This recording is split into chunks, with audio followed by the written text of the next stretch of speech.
ನಾಯಕರು, ಈ ರಾಜ್ಯದ ಮುಖ್ಯಮಂತ್ರಿ ಆಗುವಂತ ಎಲ್ಲ ಲಕ್ಷಣಗಳನ್ನ ಹೊಂದಿರುವಂತ ಡಾಕ್ಟರ್ ಎಂ.ಬಿ. ಪಾಟೀಲ್ ಅವರೇ, ನಮ್ಮ ಜಿಲ್ಲೆಯ ಸುಪುತ್ರ, ಬಿಜೆಪಿಯ ರಾಜ್ಯ ಅಧ್ಯಕ್ಷರು, ಭವಿಷ್ಯದ ರಾಜ್ಯದ ನಾಯಕರಾದಂತ ನನ್ನ ಮಿತ್ರರು ಆದಂತ ವಿಜೇಂದ್ರ ಅವರೇ,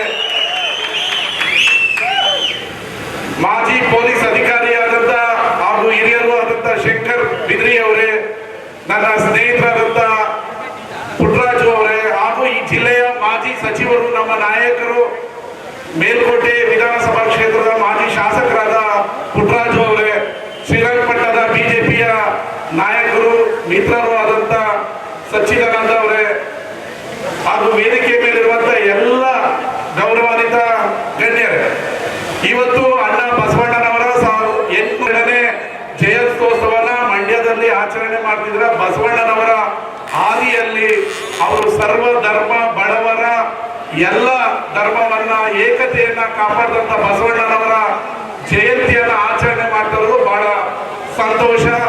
ನಾವೆಲ್ಲ ಬಸವಣ್ಣವರ ಹಾದಿಯಲ್ಲಿ ನಡೆಯೋಣ ಅಂತ ನಾನು ಕೇಳ್ಕೊತೀನಿ. ಅದೇ ರೀತಿ ಸಮಾಜದ ಬಹುದಿನಗಳ ಬೇಡಿಕೆ ಪರಮ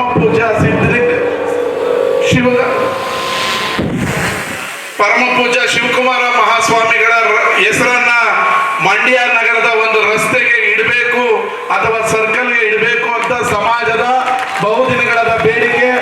ಇದನ್ನ ಮಂಡ್ಯ ಶಾಸಕನಾಗಿ ಮಂಡ್ಯ ನಗರಸಭೆಯಲ್ಲಿ ಮಂಡ್ಯದ ಪ್ರಮುಖ ರಸ್ತೆಗೆ ಡಾಕ್ಟರ್ ಶಿವಕುಮಾರ ಸ್ವಾಮೀಜಿಗಳ ಹೆಸರನ್ನ ನಾನು ಇಡ್ತೀನಿ. ಅದಕ್ಕೆ ಪರಮ ಪೂಜ್ಯ ಗುರುಗಳನ್ನ ಕರೆದು ಆ ರಸ್ತೆಯನ್ನ ಅದ್ದೂರಿಯಾಗಿ ಉದ್ಘಾಟನೆ ಮಾಡ್ತೀನಿ ಅಂತ ಹೇಳಿ ಈ ವೇದಿಕೆ ಮುಖಾಂತರ ಘೋಷಣೆಯನ್ನ ಮಾಡ್ತೀನಿ.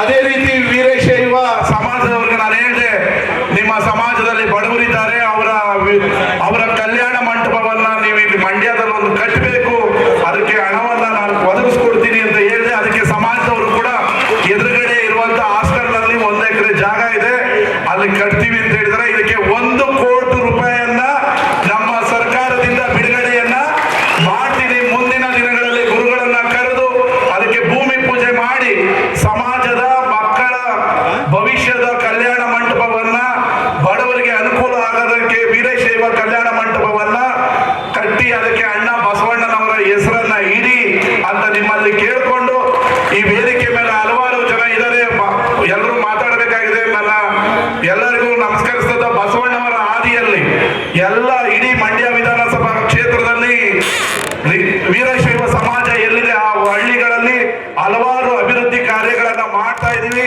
ಮೊನ್ನೆ ಆಲ್ಕೆರೆಯಲ್ಲಿ 1 ಲಕ್ಷ ಜನ ಸೇರಿದಂತ